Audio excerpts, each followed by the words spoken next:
And when Biden appointed her border czar in March 2021, right? She talked to the president of Guatemala twice, said that the root cause of immigration was violence against LGBTQ people in the northern triangle countries. And then by June, her office was saying, that's not our job, you guys. We're totally not even doing that anymore. It's incredible to me that, and this is the issue too, where you can't have these state officials coming in and running immigration, because immigration is a federal matter.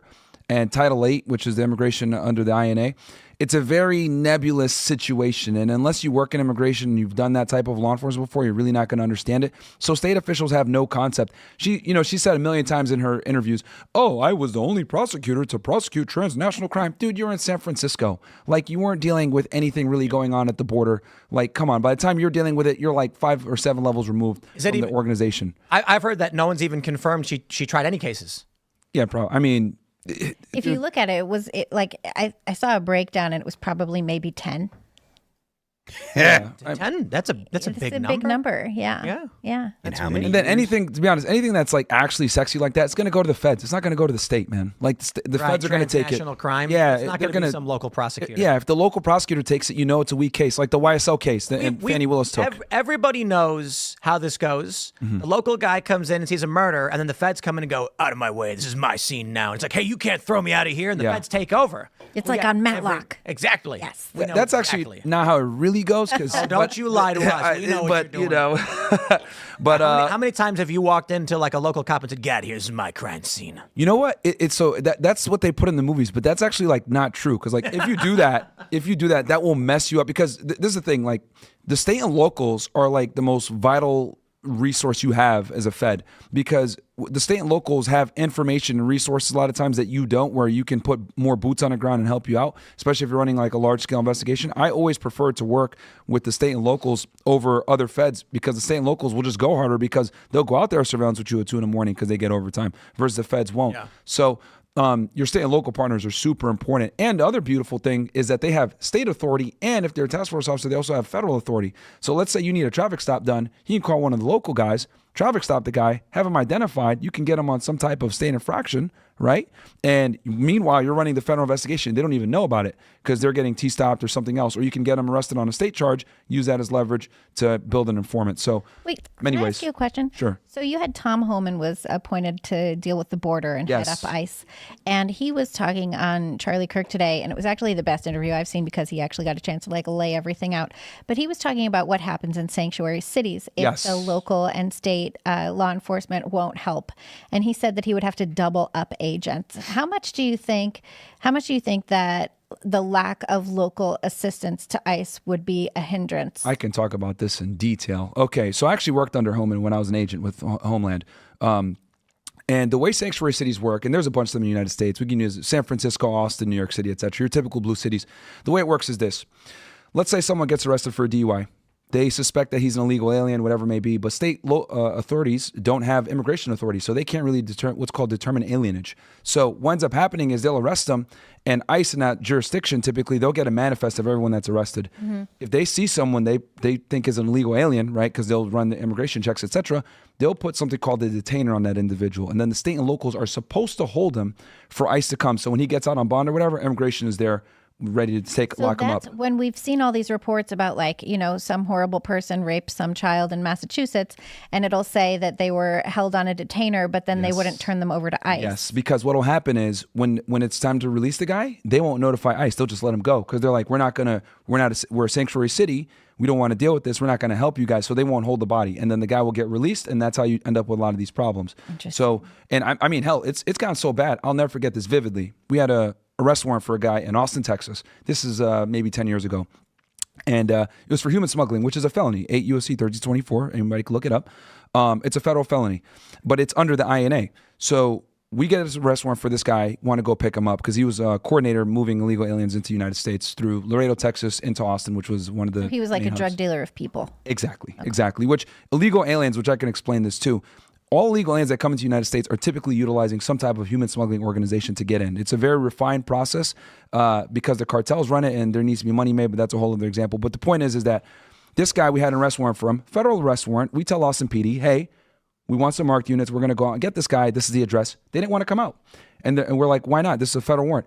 No, like it's immigration. I don't know. It's like, no, dude. Yeah, it's an immigration violation, but it's a felony. Like this is an arrest, a federal arrest warrant. Yeah, no, we're gonna stand down on this. And this happens all over the place in the United States. And this is a big reason why Immigration Customs Enforcement, because there was two different agencies. There was Immigration Customs Enforcement, Office of Investigations. That's where the special agents were, and then Enforcement Removal Operations. ICE, Office of Investigations, changed their name to Homeland Security Investigations, HSI, to not have the immigration in their name so that people don't think that's all they do, because they also have Customs Authority too, et cetera. So they had to rebrand because it was so difficult to get state and locals on board with conducting some of these operations. Interesting. That's how bad it is. So that is going to be a hindrance to him. It's very bad. Anytime you see one of these illegal aliens getting out of a local jail, 9 out of 10 times, a detainer wasn't honored that was placed by ICE. There was one story, I think it was in Ohio, that the federal government brought in illegal immigrants and said, hey, can you hold these guys for us real quick, just for overnight, because we need somewhere for them to stay? And the local sheriffs, they're like, yeah, for sure, bring them in. And then the feds ran off. Oh, yeah. And then like the next day, the sheriff woke up and they're like, what do we do? Like, we got all these illegal, and they were like, let them go. So they just let them go into these small towns. Yeah, that's what's been going on under the Biden administration. That's so ridiculous. Messed up. Well, and the other thing too, I find it interesting because when Kamala would do her interviews or her debates or whatever, and she would always talk about, oh, I was going to pass this immigration bill, I was going to hire this many more Border Patrol agents, and Trump actually stopped the bill from passing because he needed a problem campaign on blah blah blah blah. I could tell you this irrefutably: when I was in Laredo, Texas, Trump was way better and more efficient at getting rid of illegal aliens coming into the United States by far, not even a comparison. And the reason why is because when these illegal aliens would come into the United States, and this is why I'm so big on Homeland needs to be the Secretary of Homeland Security, not just the borders are, because he needs to oversee all the immigration agencies. When aliens would come in, they would get something called an expedited removal. And an expedited removal, what it is that person is deported back to Mexico within 2 weeks of them coming in. Why is this important? This is important because he doesn't burden up the immigration system that we have. Because in the immigration world, we have immigration judges, etc. So they come in, they basically, they process them, fingerprint them, etc., put them into APHIS, all this other stuff in the database, assign an alien number, and then they deport them within 2 weeks. Versus what they're doing now is, and I think you spoke with one of my buddies, Zach Opathiker from Border Patrol. He talked about this as well when I had him on, is what they're doing now, a lot of these aliens are coming in, they're getting something called a notice to appear, release unknown recognizance, ROR. So not only are they allowed to stay, they're sent to where they wanted to go. They're given paperwork, and then they're supposed to show up to see an immigration judge. But this might not happen for years because the immigration system is so backed up. Yeah. So backed up. So, but under Trump, we didn't have that crap. We were sending everybody back. And then on top of that, to get better, if you got caught more than once, you would get hit with a felony called 8 U.S.C. 3026, illegal reentry. So, and we were prosecuting these guys. Border Patrol was prosecuting them. HSI was prosecuting them. It was so many people that we were prosecuting for that even Border Patrol took some of those cases for felony prosecution. So we were way harder on the border under the Trump administration than under the Biden-Harris administration. And anyone that says otherwise doesn't know what they're talking about. You can just see the numbers. Yeah, like the graph is just like it goes red, blue. It's like blue, red, and then blue, and it skyrockets under Joe Biden. Yeah, and that's what we know about. That's the magic. That's the blessed graph, right? Is that the blessed chart? And here's the crazy part: like they might not be counting certain deportations because a lot of aliens come in, get caught, and they'll just voluntarily leave. Or the expedited removal I mentioned. I don't know how they're compiling their statistics, if they're compiling every single deportation that comes in and how they're processing it. Because when an illegal alien comes into the United States and law enforcement encounters them, there's multiple ways to process that alien and then remove that alien. Interesting. Yeah. But what, Biden doesn't do it? They basically dismissed all the cases without adjudicating them, said, I guess you live here now. Well, yeah, because they basically let him in. Mass amnesty. Right? That's why they have that CBP-1 app. It's like pseudo amnesty where they said, oh, you're here. Well, you better go to court. Then a month later, they're like, don't worry about court. So there's no official status, but you're just here. But they have no legal status. Not even a month. It could be years, Tim, because the immigration system is so backlogged. No, what I'm saying is when they came in and they gave them, you better go to court, a month later, they would call in and they'd be like, no, we canceled your court appearance. Bye. Click.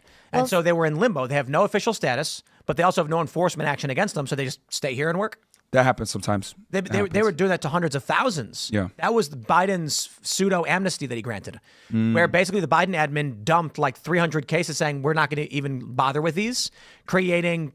Dude, I got to tell you, the Democrats were creating a serf class. They sure were, on purpose. People who can't vote, people who struggle to get access to the system, but who are also not citizens, and they were going to have them do low-skilled labor.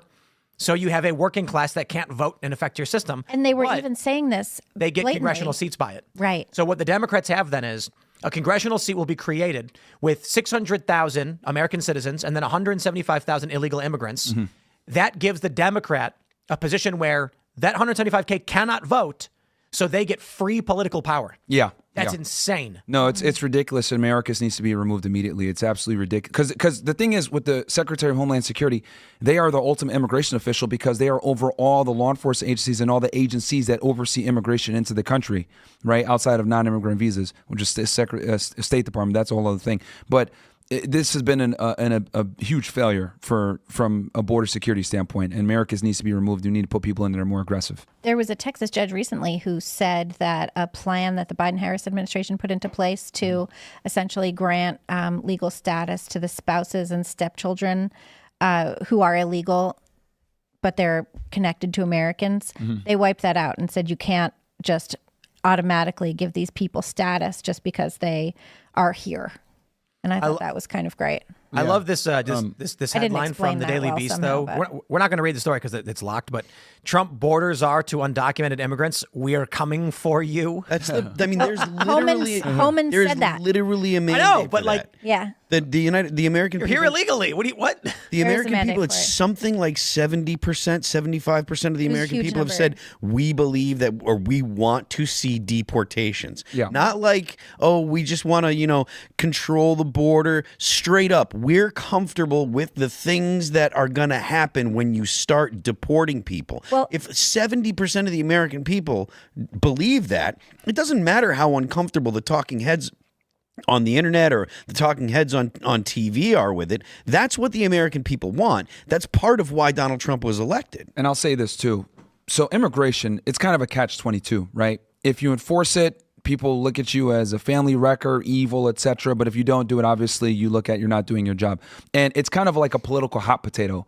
And I could say this because I've worked under both Obama, Trump, and Biden, on 3 different presidents. And what I will tell you is when there's a Democrat in office, ICE enforcement removal operations, who is responsible for the domestic location and apprehension of illegal aliens that are in the country, they are significantly neutered when there's a Democrat in office. Everyone knows this, right? That's on the job, that they're not going to go out and pick up aliens like they normally do. Unless it's like a violent criminal alien, they're typically not going to do their job like they're supposed to. They're just hanging around when the Democrats in. So, but when Trump came in, everyone's getting deported. They were going out. They were doing raids. ICE was actually doing their job on the ERO side. So it's a very it's an agency that's contingent upon who's in office. Yeah, there was Unfortunately. one of the big stories that we had seen during the Trump administration was that there were a bunch of meat processing plants. They raided, they arrested, I think, 800 individuals. And then this is what I love to hate about the corporate press. The corporate press shows up to a job fair after the fact, and they see Americans, white Americans, and we're aghast.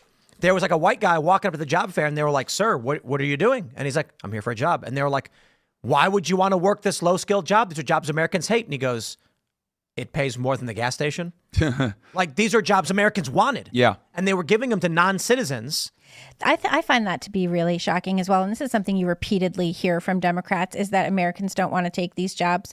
I have not met an American who's like, oh, there's a job or I could suck money off the government. I think I'll just suck money off the government. Like, that's not an American ethos. It's not what any of us are raised to really think. You know, we're raised to say, like, we want to take care of ourselves. We want to provide for our families. We don't want to be a burden to the government. And we certainly don't want the government to be that closely involved in our lives. And these are jobs that Americans are perfectly happy to take. Chuck Schumer thinks that Americans don't want jobs, and I think that's totally bogus. And I'm really stoked to see, you know, Trump call that out repeatedly. It's to the point where he showed up and you know, worked the fryer. That was great. And I loved Bill Burr's bit on SNL. He was getting ragged on by a lot of people, but no, what he was said when Donald Trump stood behind that counter is when he was like, you could tell he was truly happy. He was like, wow, this is where they do the French fries. I agree. Like Trump was so excited to be that. That's not a bad thing. That was great. Trump was really excited to make the French fries, and he was like, Trump put extra fries in, and he's like, someone's going to be real happy when they. Yes, that's all true. Trump was super excited to give people food. Yeah, I thought that was amazing. And I do want to say, because you mentioned worksite enforcement, what you mentioned when they raided the thing, that's something called worksite enforcement. HSI does those a lot of the times. It happened just here like a week ago, or a few days ago. So worksite enforcement Not under here at Timcast. under Democrats, worksite enforcement under Democrats almost always is much harder to pull off, because the thing is that you're not going to do a worksite enforcement case and go after the company and the people that employ the illegal aliens unless it's like egregious. Whenever you have Democrats in, right? We're talking about hundreds of illegal aliens, deplorable work conditions, etc. But under Trump or whatever, hey, look, he's got this many guys employed. This is a problem, etc. Especially in this area, it was way easier to get worksite enforcement cases done. So some of the people who work here are Under mentioning Trump. that there's a bunch of IHOPs in the area, and they all got raided, and people are getting taken out and stuff, like putting cars.